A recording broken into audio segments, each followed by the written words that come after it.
Nderuar drejtuese e seancës, nderuar kolegë, natyrisht unë do flas për këtë që është në rendin e ditës dhe që s'është buxheti i shtetit, me thënë drejtën, është ligji për koncesionin dhe partneritetin publik-privat. Dhe po i bie shkurt siç kolegu Leska e propozoi pak më parë. S'pare mbi gjitha mua më vjen mirë që projekt ligji vjen i përafruar me direktivat e Bashkimit Evropian lidhur me këtë fushë. Natyrisht kjo është një garanci shumë e rëndësishme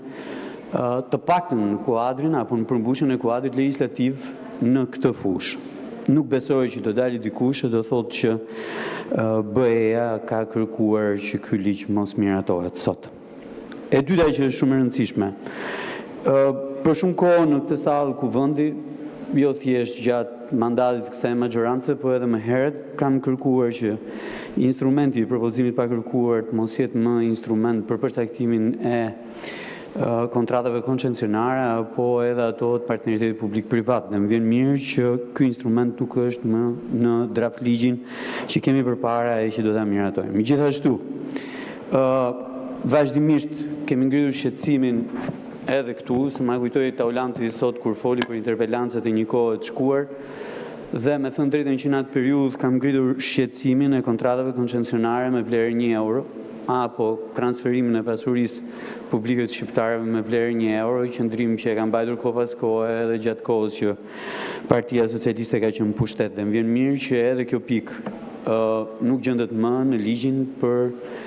koncesionet dhe partneritetin publik-privat. Pra nuk do të ketë më instrument të dhënies së kontratave koncesionare apo të partneritetit publik-privat me vlerë €1. Dhe në fund fare, elementi tjetër që është shumë i rëndësishëm të projekt ligj ka të bëjë me garën e hapur që përcaktohet si procedura e vetme, unike, sa i takon kontratave koncesionare, pra për të shkuar tek këto kontratë. Gara e hapur është shumë e rëndësishme dhe natyrisht transparenca që sjell gara e hapur është një vlerë e shtuar në këtë fushë. Tani, të treja këto element, bashkuar edhe me rregullin buxhetor që ne kemi vendosur e që është i pa lëvizshëm prej aty, që kontratat koncesionare dhe ato të partneritetit publik-privat nuk mund të kalojnë 5% të ardhurave totale të një viti më përpara buxhetor, natyrisht janë një garanci më e madhe që këto kontratat mos kthehen në rrezik për buxhetin e për pasojë edhe për qytetarët. A kam vërejtje unë lidhur me këtë projekt ligj dhe me definicionet që janë të, po kam. E para mbi gjitha fusha e gjerë për operimin përmes këtyre instrumentave. Do doja që minimalisht kishim një kufizim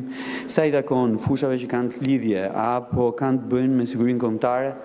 apo me rendin e sigurinë publike. Që do të thotë, besoj unë që ligji duhet kishte sjellë në vëmendje faktin që me këto dy instrumenta nuk mund të operohet në fusha që kanë të bëjnë me sigurinë kombëtare dhe me rendin edhe me sigurinë publike. Qartë fare, po e them hapur, ne kemi bërë një hap shumë të rëndësishëm përpara që fjala bie prodhimin e pasaportave apo kartave të identitetit apo identitetin digjital që vjen më pas e kemi tashmë në domen shtetëror dhe jo të derivuar në kompani private. Kështu do të mendoja edhe për një element rëndësishëm që është në projekt ligje që ka të bëjë me buxhet apo operimin në to, pra në sistemin e buxheve, që është një element shumë i rëndësishëm qoftë për sigurinë publike, qoftë edhe për sigurinë kombëtare. Së dyti, gara e hapur që është përcaktuar si element kyç sa i takon definimet me kontrata të koncesionare, duhet të shtrihet edhe tek kontratat e partneritetit publik-privat, ku janë lënë disa instrumentat të tjerë të cilët nuk garantojnë konkurim të gjerë e mbi gjitha nuk garantojnë transparencë maksimale. Kështu që është shumë e rëndësishme që në rast se ky ligj miratohet të kufizohet jashtëmase përdorimi i këtij instrumenti apo i atyre instrumentave që nuk janë garë, po janë kontrata me negocim me shpallje apo kontrata me negocim në tavolinë sa i takon kontrata e partneritetit publik-privat. Së treti, vërejtja që kam ka të bëjë me nenin që vazhdon të mbetet në projekt ligj, mbase edhe i ardhur nga rekomandimet e Bashkimit Evropian në këtë rast, që ka të bëjë me transferimin e kontratave koncesionare apo të partneritetit publik-privat. Ne kemi patur përvoja shumë të hidhura me transferimin e kontratave, mjafton t'u them, sjell në vëmendje faktin që aeroporti i Rinasit, në formën e tij origjinale, kishte një konsorcium shumë, domethënë, perëndimor që e zotronte atë kontratë, por derivoi në një konsorcium kinez.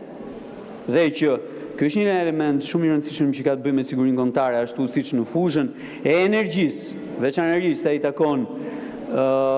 naftës, gazit e kështu me radhë, transferimi i kontratave ka sjell një element që është në vëmendje të gjithë qytetarëve sot që ne nuk kemi marrë maksimumin e mundshëm në investim, po edhe në përfitime për Republikën e Shqipërisë, nga transferimi i kontratave nga aksioner amerikan në aksioner pastaj kinez e që i zotrojnë këto kontrata edhe sot. Dhe natyrisht në fund fare edhe transferimi dorë më dorë i një pjesë të kontratave në sektorin e shëndetësisë ka sjellë në vëmendje faktin që jo vetëm kemi një përqendrim shumë të madh në 1-2 pronar edhe në këtë sektor, por edhe nuk kemi marrë ndonjë përfitim që të lë pamend sa i takon këtyre operatorëve edhe përfituesve në to. Së katërti, dy definicione që janë shumë të rëndësishme në projekt ligj, që është vlera përparatë, po edhe risku operativ, janë dy elementë shumë të rëndësishëm që tashmë definohen në projekt ligjin e koncesioneve partneritetit publik-privat, por kanë përdorim të limituar sa i takon definicioneve të tjera apo parashikime të tjera që bëhen në nenet respektive, sa i takon proceseve që çojnë tek koncesionet dhe tek partneriteti publik-privat. Ashtu si edhe kolegë tjerë të Komisionit të Ekonomisë dhe Financave, dhe unë mendoj që këto duhet jenë dy instrumenta shumë të rëndësishëm për të përcaktuar fituesit e këtyre kontratave. Dhe në fund fare kemi të bëjmë me transparencën. Unë mendoj që transparenca sa i takon këtyre proceseve nuk është e plot, qoftë para dhënies kontratës koncesionare, qoftë edhe pas lidhjes së kontratës koncesionare, veçanërisht gjatë zbatimit të tyre. Kemi një element shumë të rëndësishëm që është evidentuar si mangësi shumë e madhe në zbatimin e këtyre kontratave, që nuk kemi kontroll signifikativ pikërisht të zbatimit të këtyre kontratave. Dhe në fund, ajo që do doja të ishte në ligj, duhet jetë detyrimi për pronarin përfitues të identifikuesh. Shpesh në këto kontrata shfaqen pronar përfitues të fshehur e që kanë të bëjnë me kompani që vinë nga vende offshore. Do duhet që patjetër që Republika e Shqipërisë ju hyn marrëdhënie kontraktuale me të tilla subjekte të di se kush është pronari përfitues i këtyre kontratave koncesionare për pasojë edhe parave publike në fund fare. Faleminderit.